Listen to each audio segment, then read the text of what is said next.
Subscribe करें और देखें एक दिल दहला देने वाली हॉरर स्टोरी। बिना घबराए बेल आइकॉन प्रेस करना ना भूलें।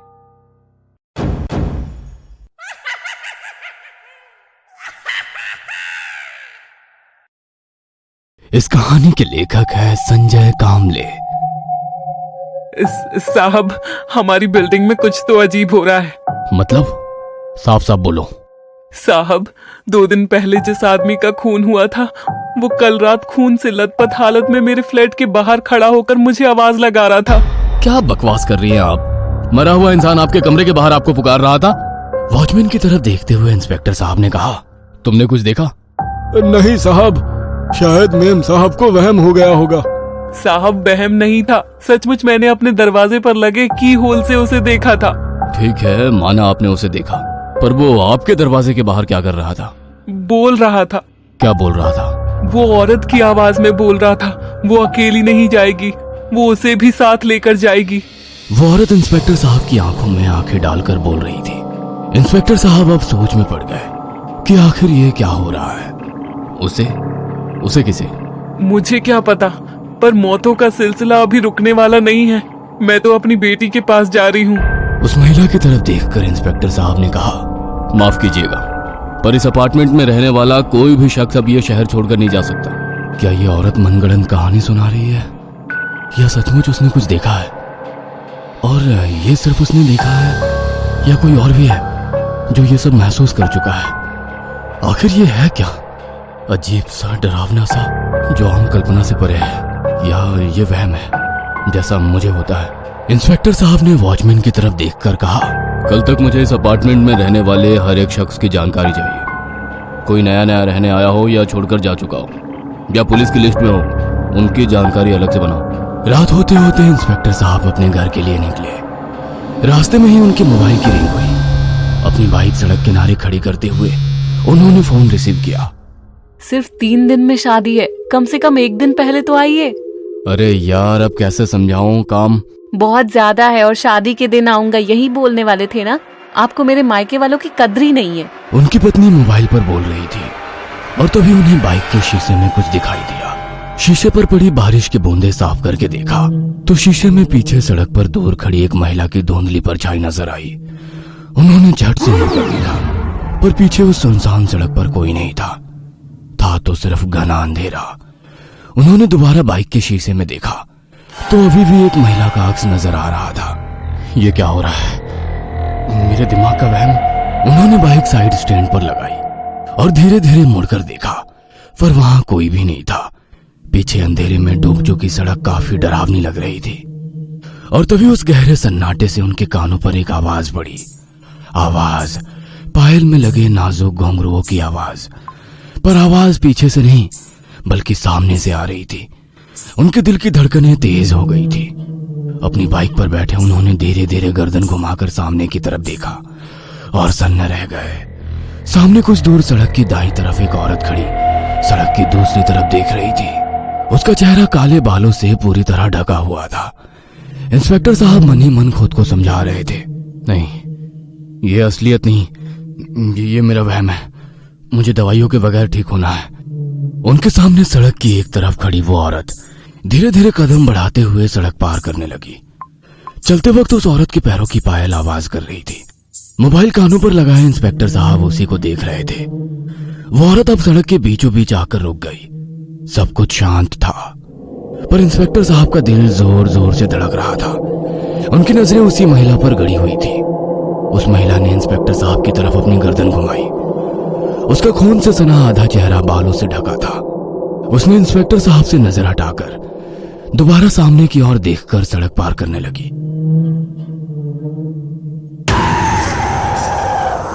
इंस्पेक्टर मोहिते एकदम से होश में आ गए।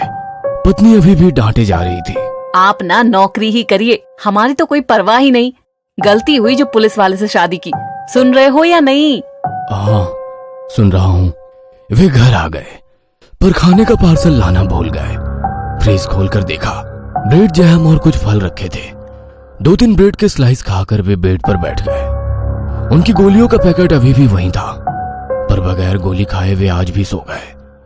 रात धीरे धीरे आगे बढ़ रही थी। और दोबारा तेज बारिश के साथ हवाएं चलने लगी।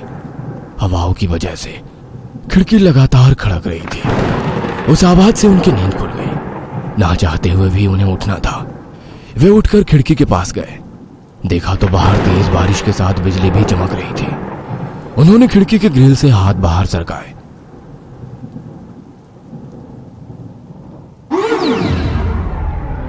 देखा तो वही औरत खिड़की के बाहर बिल्कुल उनके सामने खड़ी थी और झट से नींद खुल गई। उन्होंने आसपास देखा तो सब कुछ शांत था। बारिश आम रोज की तरह ही थी, पर कोई भी आवाज नहीं थी। नींद अब पूरी तरह से खुल गई थी। वे उठकर बैठ गए। टेबल पर रखी टैबलेट के पैकेट पर नजर गई। उन्होंने कांपते हाथों से एक टैबलेट निकाली और पानी का ग्लास भरकर लिया। आप मतिभ्रम के मरीज हैं, आपको ये दवाइयां लेनी ही होगी, वरना आपका दिमाग आपके काबू से बाहर होगा। आपको क्या लगता है मैं पागल हूं? देखिए, आप गलत मतलब निकाल रहे हैं। उनको डॉक्टर साहब के साथ की गई चर्चा याद आ रही थी। अपने कांपते हाथों से वे उस गोली को अपने मुंह तक ले गए और दोबारा जोर से दूर फेंक दिया और उठकर खिड़की के पास खड़े होकर सिगरेट सुलगाई। तभी उन्हें कुछ याद आ गया। मोबाइल निकालकर नंबर डायल किया। हाँ, जल्द से जल्द पहुंच जाओ। मोबाइल पॉकेट में रखकर सिगरेट खिड़की से बाहर फेंक दी। अपनी बुलेट लेकर कहीं जाने लगे। रात के करीब 2 बजे होंगे। धीमी बारिश की बूंदें आसमान से धरती पर टपक रही थी। सड़क पूरी तरह से सुनसान थी। वे उस रेलवे की पटरी के पास से गुजरने लगे। कुछ तो राज दबा है इस जगह। उनकी बाइक उसी अपार्टमेंट के गेट के अंदर आ गई। इंस्पेक्टर साहब को देखते ही वॉचमैन रजिस्टर लेकर उनके पास आ गया। देखिए सर, जैसा आपने कहा था वैसी सारी जानकारी लिख ली है। नाम देखते वक्त उनकी नजर एक नाम पर पड़ गई जिसे पेन से क्रॉस किया था। ये कौन है? वॉचमैन ने नाम देखकर कहा। ये कुछ नहीं कर सकता। क्यों? क्योंकि कई महीनों से ये खुद लापता है। लापता है? मतलब इसकी गुमशुदगी की पुलिस में शिकायत दर्ज की होगी। उन्होंने मोबाइल से किसी को कॉल किया। हेलो गायटोंडे, परसों जिस अपार्टमेंट में कत्ल के सिलसिले में हम छानबीन कर रहे हैं, उस अपार्टमेंट से कोई मिसिंग कंप्लेंट आई है? 1 मिनट सर। हाँ सर, उसकी पत्नी ने रिपोर्ट लिखाई थी। पत्नी खूबसूरत थी तो सारा शक पत्नी पर ही था, पर कुछ दिन बाद वो भी गायब हो गई। और ठीक है। इंस्पेक्टर साहब ने फोन रखकर वॉचमैन से कहा। उनका फ्लैट कौन सा है? वॉचमैन ने चाबी से लॉक खोला। इंस्पेक्टर साहब ने फ्लैट का दरवाजा खोलकर अंदर जाते हुए वॉचमैन से कहा। तुम जा सकते हो, जरूरत पड़ी तो बुला लूंगा। वे कमरे की बारीकी से जांच करने लगे। काफी दिन से बंद होने के कारण एक अजीब सी गंध कमरे के भीतर फैली हुई थी। दीवार पर दोनों की एक तस्वीर टंगी नजर आई। वाकई वो काफी सुंदर थी। इंस्पेक्टर साहब हर तरफ देखते हुए आगे बढ़ रहे थे। कमरे के भीतर धुंधली रोशनी फैली हुई थी। तभी तेज हवा के झोंके से खिड़की का दरवाजा टकराया। खिड़की के पास जाते हुए उन्होंने धीरे से दरवाजा खोला और बाहर झांकने लगे। ऊपर से शहर का नजारा काफी लुभावना नजर आ रहा था। वे दरवाजा बंद करने ही वाले थे कि तभी बाहर एक गमले में उन्हें कुछ अटका पड़ा नजर आया। उन्होंने गैलरी का दरवाजा खोला और वो चीज हाथ में लेकर पॉकेट में रख दी। और तब तक पुलिस की नीली बड़ी सी वैन गेट के अंदर आती दिखाई दी। इंस्पेक्टर साहब ने मोबाइल निकालकर कांस्टेबल को फोन लगाया। हेलो, वॉचमैन को गाड़ी में बिठाओ। पुलिस की वो वैन रात के उस गहरे सन्नाटे से आगे बढ़ रही थी। इंस्पेक्टर साहब के जोर से तमाचा मारते ही वॉचमैन बोलने लगा। सर मैं गरीब आदमी हूँ। अपनी फैमिली का पेट पालने के लिए मैं इतनी दूर काम कर रहा हूँ। वॉचमैन इंस्पेक्टर साहब के सामने गिड़गिड़ा रहा था। इंस्पेक्टर साहब ने उसकी तरफ देखकर कहा। जो मरा है उसकी भी फैमिली थी, इसलिए सच सच बताओ। रात के 3 बजने वाले। वैसे भी नींद टूटने से मुझे गुस्सा बहुत आता है। सर, अगर उनके नाम सामने आ गए तो वो मुझे पूरी तरह से बर्बाद कर देंगे। शायद मुझे जान से मार देंगे। बस ये रोना धोना बंद करो। हवलदार, इसे हवालात में बंद करो और इतनी अच्छी खातिरदारी करो कि जिंदगी भर याद रखें।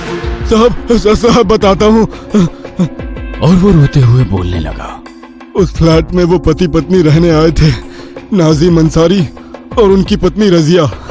नाजिम एक कंपनी में काम करता था और रजिया घर संभालती थी। उनकी पत्नी रजिया पर विलास राव ने बुरी नजर डाली। ये वही है ना जिसकी कटी फटी लाश उसी के कमरे में मिली? हाँ साहब, वही। बात पुलिस तक पहुंची। विलास राव की पहुंच ऊपर तक थी, इसलिए वार्निंग देकर छोड़ दिया। फिर एक दिन नाजिम लापता हो गया। रजिया मैन पुलिस थाने के चक्कर काटती रही और फिर एक दिन वो भी गायब हो गई। ड्राइवर गाड़ी रोको। इंस्पेक्टर साहब की आवाज सुनते ही ड्राइवर ने कस के ब्रेक दबा दिया। गाड़ी दोबारा शुरू हो गई और शहर की तरफ चलने लगी। वॉचमैन उस सुनसान इलाके में गुजरने वाली सड़क पर खड़ा होकर दूर जाती पुलिस की गाड़ी को देखता रहा। उसे रेल की पटरी के पास ही उतारा था। वो पीछे मुड़कर दोबारा अपनी अपार्टमेंट की तरफ चलने लगा। तभी उसे रेलवे की पटरी पर कुछ पड़ा दिखाई दिया और दूर से आने वाली ट्रेन की हॉर्न की आवाज सुनाई दी। दूर उस पटरी पर पड़ी चीज में हलचल होने लगी। शायद कोई जख्मी इंसान पड़ा होगा। वॉचमैन पटरी की तरफ दौड़ने लगा। नजदीक जाते ही उसे एक जख्मी औरत रेलवे ट्रैक पर पड़ी नजर आई। ट्रेन नजदीक आ रही थी। वॉचमैन उस महिला के पास पहुंचा। वो बुरी तरह से जख्मी थी। खून से लथपथ उस महिला को पटरी से हटा ही रहा था कि उस महिला ने वॉचमैन की तरफ देखा। उस महिला को देखकर वॉचमैन चौंक गया। मैडम, आपको तो मार दिया गया था। और अगले ही पल रेलगाड़ी धड़क धड़क आवाज करती हुई पटरी से गुजरने लगी। इंस्पेक्टर साहब अपनी केबिन में बैठे परेशान से किसी से बातें कर रहे थे। सावंत साहब, केस काफी पेचीदा बन चुका है। बिलास राव का कत्ल हो गया और कल रात उसी अपार्टमेंट के वॉचमैन ने रेलवे ट्रैक पर खुदकुशी कर ली। उस केस के सिलसिले में आपसे मिलना बहुत जरूरी है क्योंकि एक अहम सुराग हाथ लगा है। आप आ सकते हैं प्लीज? जी चलेगा, मैं आपको लेने आ जाऊंगा। रात के करीब 11 बजे होंगे। हाईवे से इंस्पेक्टर सावंत को लेकर मोहिते शहर की तरफ चलने लगे। तुम्हारी दिमाग की बीमारी कैसी है? सावंत साहब ने मुस्कुराते हुए मजाकिया अंदाज में पूछा। ठीक है, पर लगता है वो बीमारी नहीं, गिफ्ट है। गाड़ी सुनसान सड़क से गुजरने लगी। मोहिते ने सावंत साहब से पूछा, सर रास्ता अभी लंबा है, तब तक आपको छत्रपति शिवाजी महाराज के ऊपर एक किस्सा सुनाता हूँ। शायद आपने सुना होगा, फिर भी सुनिएगा। उस वक्त हमारा मुल्क कई सल्तनतों में बटा था। आदिल शाह, कुतुब शाह, मंगोल, अंग्रेज, पुर्तगाल। तब हमारे राज्य पर हमला कर दिन दहाड़े बहन बेटियों को अगवा कर मंगोल, अंग्रेज और पुर्तगालियों को बेच दिया जाता या उनकी इज्जत लूटकर खत्म कर दिया जाता। पर हमारे छत्रपति शिवाजी महाराज की सेना जंग में दुश्मन पर हमला कर उनसे सोना, चांदी, हथियार लूट लेते। लेकिन एक बार महाराज की सेना ने कल्याण के एक मुस्लिम सूबेदार, उसके बेटे और बहू सबको बंदी बना लिया। कुछ सैनिकों को लगा हमारी बहन बेटियों पर हुए अत्याचार का बदला लिया जाएगा। वो युवती भरे दरबार में खड़ी थी, डरी सहमी, खुद को लाचार समझकर बेबसी से अपना अंजाम सोचकर रोए जा रही थी। किसी अप्सरा की तरह खूबसूरत उस युवती को देखकर छत्रपति शिवाजी महाराज अपने आसन से उठकर खड़े हो गए। पूरे दरबार का ध्यान उन्हीं की तरफ था।